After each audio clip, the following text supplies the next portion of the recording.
មេធាចិនព្រមព្រៀ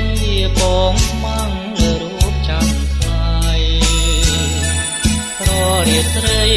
លួចសម្លឹងមិនហ៊ានស្រដីសារភាពប្រាប់ស្រីថាច័ន្ទថ្លៃអូនមិនមេត្តាអូនកាយព្រមព្រៀរះក្បាលច័ន្ទថ្លាគេពោលថាដួងតារាគូនឹងច័ន្ទថ្លៃឯរូបបងនាងក្រក្រៃខ្លាចគ្មាននិស្ស័យ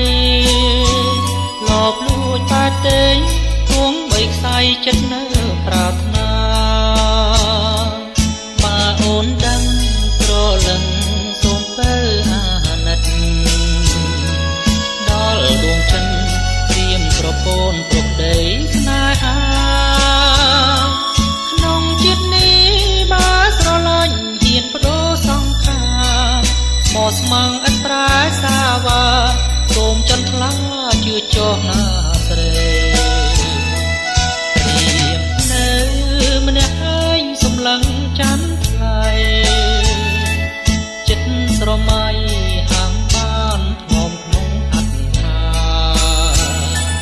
សនសាមថ្នឹងខ្យល់រាត្រីរងាយ៉ាងណាគូនៅកំដរច័ន្ទថ្លាហើយសន្យាស្នេហ៍តែអូនមួយ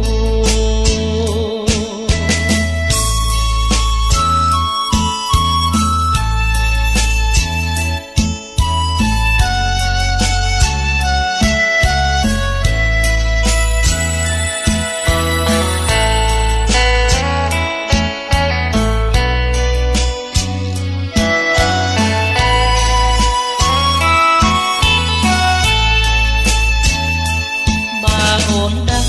ត្រលឹងសូមពើអាណិតដល់ដួងចិនត្រៀមប្រពន្ធប្រប្តីស្នេហាក្នុងជាតិនេះបើស្រឡាញ់ហ៊ានបដូរសង្ខារមកស្មឹងឥតប្រែសាវ៉ាសូមច័ន្ទថ្លាជឿចោះណាស្រីត្រៀមនៅម្នាក់ឯងសម្លឹងច័ន្ទ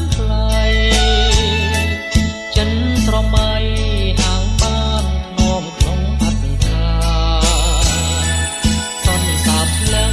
ខ្យល់រាត្រីរងាយ៉ាងណាគូនៅកំដរច័ន្ទថ្លា